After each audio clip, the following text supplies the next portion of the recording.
ಕಥಾಮೃತ ಸಾರ ಗುರುಗಳ ಕರುಣದಿಂದಾಪನಿತು ಪೇಳುವೆ, ಪರಮ ಭಗವದ್ಭಕ್ತರಿದನಾದರದಿ ಕೇಳುವುದು.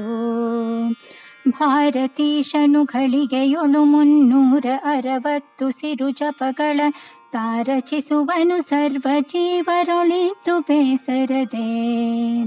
ಕಾರುಣಿಕಾವರವರ ಸಾಧನ ಪೂರೈಸಿ ಭೂಸ್ವರ್ಗ ನರಕವ ಸೇರಿಸುವ ಸರ್ವಜ್ಞ ಸಕಲೇಷ್ಟ ಪ್ರದಾಯಕನು. ಉನ್ನತ ಪ್ರಾರ್ಥಿತ ಶೇಷ ಸಂಸಾಧಕಂ ಸನ್ನತಾಲೌಕಿಕಾನಂದದ ಶ್ರೀಪದಂ ಭಿನ್ನ ಕರ್ಮಾಶ್ರಯ ಪ್ರಾಣಿ ಸಂಪ್ರೇರಕಂ ತನ್ನ ಕಿಂ ನೀತಿ ವಿದ್ವಸ್ತುಮಿ ಮಾಂಸಿತಂ ಪ್ರೀಣಯಾಮೋ ವಾಸುದೇವಂ. ದಾಸವರ್ಯಂ ದಯಾಯುಕ್ತಂ ದೂರೀಕೃತ ದುರಾಶಿಷಂ ಹರಿಕಥಾಮೃತಸಾರ ವಕ್ತಾರಂ ಜಗನ್ನಾಥ ಗುರುಂ ಭಜೆ. ಶ್ರೀ ಹರಿಕಥಾಮೃತಸಾರ ಶ್ವಾಸಸಂಧಿ ಪದ್ಯ 1. ಭಾರತೀಶನು ಘಳಿಗೆಯೊಳು ಎಂಬ ಪದ್ಯದಲ್ಲಿ ಶ್ರೀ ಜಗನ್ನಾಥದಾಸಾರ್ಯರು ಭಾರತೀಪತಿಯಾದ ಶ್ರೀ ಮುಖ್ಯಪ್ರಾಣದೇವರು ತ್ರಿವಿಧ ಜೀವರ ಸ್ಥೂಲ ಶರೀರಗಳಲ್ಲಿದ್ದು ಹಂಸಮಂತ್ರ ಜಾಪಕರಾಗಿ ಅವರವರ ಗತಿಯನ್ನು ನೀಡುವರೆಂದು ತಿಳಿಸುತ್ತಾರೆ. ತ್ರಿವಿಧ ಜೀವರ ಆಯುರ್ಮಾನಕ್ಕೆ ಕಾರಣರಾದ ಶ್ರೀ ವಾಯುದೇವರು ಜೀವರ ಸ್ಥೂಲ ದೇಹಗತರಾಗಿ ಮಾಡುವ ಶ್ವಾಸಕ್ರಿಯಾ ರೂಪವಾದ ಹಂಸಮಂತ್ರ ಜಪ ವಿಧಾನವನ್ನು ತಿಳಿಸುತ್ತಾರೆ. ಶ್ರೀ ಮುಖ್ಯಪ್ರಾಣದೇವರೇ ಭಾರತೀಶರು.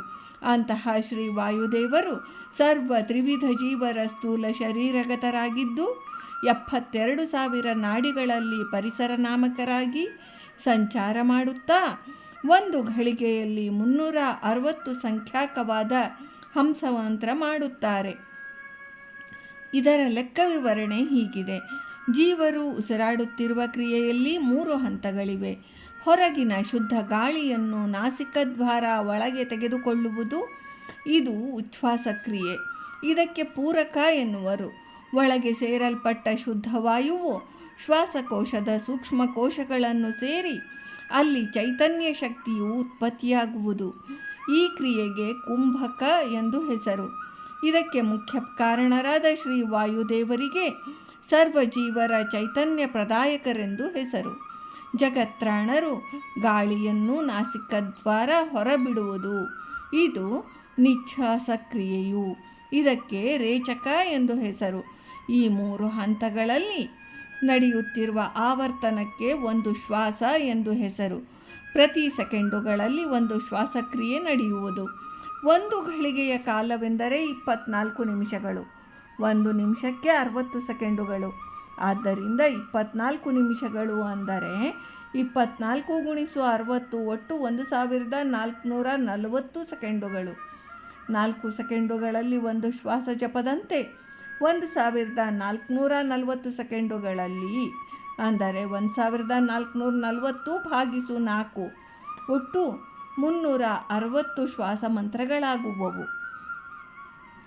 ಸುರ ಜಪಗಳ ಅಂದರೆ ಸರ್ವಜೀವರ ಸ್ಥೂಲ ದೇಹಗತ ಹೃದಯ ಕಮಲದಲ್ಲಿ ಕರ್ಣಿಕಾ ಮೂಲದಲ್ಲಿ ಮೂಲೇಶ ನಾಮಕ ಶ್ರೀ ಪರಮಾತ್ಮನು ವಿದ್ಯಮಾನನಾಗಿದ್ದಾನೆ. ಇವನೇ ಜೀವರ ಬಿಂಬನು. ಆ ಮೂಲೇಶನ ಪಾದ ಮೂಲದಲ್ಲಿ ಶ್ರೀ ವಾಯುದೇವರು ಬಿಂಬನಿಗೆ ಅಭಿಮುಖರಾಗಿ ಅಂಜಲಿಬದ್ಧರಾಗಿ ನಿಂತಿದ್ದಾರೆ. ಶ್ರೀ ವಾಯುದೇವರ ಪಾದ ಮೂಲದಲ್ಲಿ ಆಶ್ರಯವನ್ನು ಹೊಂದಿ ಲಿಂಗಾನಿರುದ್ಧ ಶರೀರ ಸಹಿತನಾದ ಜೀವನಿದ್ದಾನೆ. ಮೂಲೇಶ ನಾಮಕನಾದ ಬಿಂಬನೇ ಹಂಸನಾಮಕನಾಗಿ ಹೃತ್ಪದ್ಮದ ಅಷ್ಟದಳಗಳಲ್ಲಿ ಕುಲಾಲ ಚಕ್ರದಂತೆ ತಿರುಗುತ್ತಾ ಜೀವರ ಮನೋವೃತ್ತಿಗಳನ್ನು ಪ್ರವರ್ತಿಸುತ್ತಿರುವನು. ಶ್ರೀ ವಾಯುದೇವರು ತತ್ತಸ್ಥಳದಲ್ಲಿ ತಾವೇ ತತ್ತಕ್ಷಣದಿಂದ ರಚಿಸುವ ಶ್ವಾಸ ಜಪವನ್ನು ಹಂಸನಾಮಕ ಶ್ರೀ ಪರಮಾತ್ಮನ ಪಾದ ಪದ್ಮಗಳಲ್ಲಿ ಅರ್ಪಿಸುತ್ತಾ ಜೀವರ ಆಯಸ್ಸನ್ನು ನಿಯಮಿಸುತ್ತಿರುವರು. ಇದರಿಂದ ಶ್ರೀ ವಾಯುದೇವರಿಗೆ ಶ್ವಾಸಪತಿಗಳೆಂದು ಹೆಸರು. ಹಂಸನಾಮಕ ಶ್ರೀ ಪರಮಾತ್ಮನೇ ಈ ಮಂತ್ರ ಪ್ರತಿಪಾದ್ಯನಾದ್ದರಿಂದ ಇದಕ್ಕೆ ಹಂಸ ಮಂತ್ರ ಎಂದು ಹೆಸರು. ಇದರಲ್ಲಿ 2 ವರ್ಣಗಳು ವಿಶಿಷ್ಟವಾಗಿವೆ. ಹಂ ವರ್ಣ ವಿಶಿಷ್ಟವಾಗಿ ಉಚ್ಛ್ವಾಸ ಕ್ರಿಯೆಯು ನಡೆಯುವುದು. ಸ ವರ್ಣ ವಿಶಿಷ್ಟವಾಗಿ ನಿಶ್ವಾಸ ಕ್ರಿಯೆಯು ನಡೆಯುವುದು. ಹಂಸ ಎಂದರೆ ನಿರ್ದೋಷವಾದ ಅನಂತ ಕಲ್ಯಾಣ ಗುಣಗಣ ಪರಿಪೂರ್ಣನಾದ ಭಗವನ್ನಾಮವು. ಜೀವರನ್ನು ಸಂಸಾರ ಕ್ಲೇಶಾದಿಗಳಿಂದ ತಾರಣ ಮಾಡಿಸಿ ಸದ್ಗತಿಯನ್ನು ಕೊಡುವುದರಿಂದ ಶ್ರೀ ಪರಮಾತ್ಮನಿಗೆ ಹಂಸ ಎಂದು ಹೆಸರು. ಇಂತಹ ಹಂಸ ಮಂತ್ರವು ಹಂಸ ಸೋಹಂ ಸ್ವಾಹ ಎಂದು 6 ಅಕ್ಷರಗಳಿಂದ ಯುಕ್ತವಾಗಿದೆ.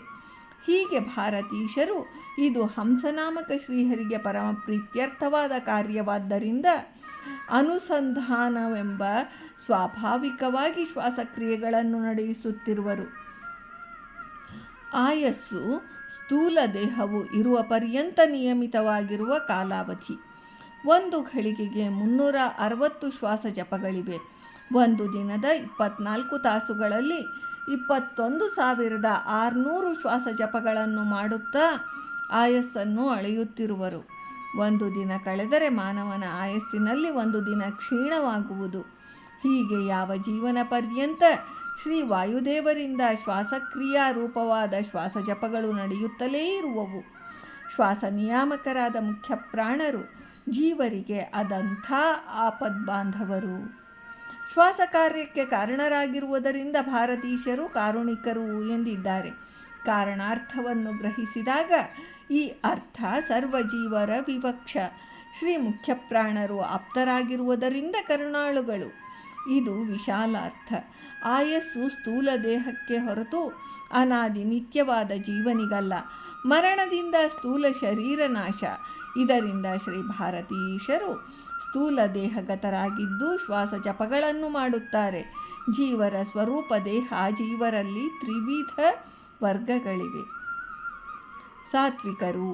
ಇವರಲ್ಲಿ ಹಂಸ ಎಂಬ ಶಬ್ದೋಚ್ಚಾರಣ ಪೂರ್ವಕವಾಗಿ ಶ್ವಾಸ ಜಪ ಮಾಡಿ ಅವರಿಗೆ ನಿತ್ಯಾನಂದ ರೂಪವಾದ ವೈಕುಂಠಾದಿ ಮುಕ್ತಿಧಾಮಗಳಲ್ಲಿ ಸದ್ಗತಿಯನ್ನು ಶ್ರೀಹರಿಯ ಆಜ್ಞಾನುಸಾರ ಕೊಡುವರು. ಸ್ವರ್ಗ ಎಂದರೆ ಮುಕ್ತಸ್ಥಾನ ಎಂದರ್ಥ.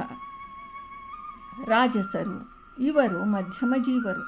ಇವರಲ್ಲಿ ಸ್ವಾಹ ಎಂಬ ಶಬ್ದೋಚ್ಚಾರಣ ಪೂರ್ವಕ ಶ್ವಾಸ ಮಂತ್ರ ರಚನಾ ಮತ್ತು ಕ್ರಿಯಾ ಸ್ವರ್ಗ ಭೂ ನಿರಯ ಪ್ರಚುರವಾದ ಸಾಂತಾನಿಕ ಲೋಕಗಳಲ್ಲಿದ್ದು ಸುಖ ದುಃಖ ಮಿಶ್ರವಾದ ಮಿಶ್ರಗತಿಯನ್ನು ಕೊಡಿಸುವರು. ಇದನ್ನು ಭೂ ಎಂದಿದ್ದಾರೆ. ತಾಮಸರು. ತಮೋಯೋಗ್ಯರಾದ ಭಗವದ್ವೇಷಿಗಳು, ವಿಷ್ಣು ಭಕ್ತದ್ವೇಷಿಗಳು, ಸೋಹಂ ಉಪಾಸಕರು. ಅವರಿಗೆ ಸೋಹಂ ಎಂಬ ಶಬ್ದೋಚ್ಚಾರಣಾ ಪೂರ್ವಕ ಶ್ವಾಸ ಮಂತ್ರದ ರಚನೆ ಮತ್ತು ಕಾರ್ಯ. ಅವರಿಗೆ ನಿತ್ಯ ದುಃಖ ರೂಪವಾದ ಅಂಧ ತಮಸ್ಸು ಪ್ರಾಪ್ತಿ. ಇದನ್ನು ನರಕ ಎಂಬ ಶಬ್ದದಿಂದ ಸೂಚಿಸಿದ್ದಾರೆ. ಮೋಕ್ಷಪ್ರದನು ವಿಷ್ಣುವೇ.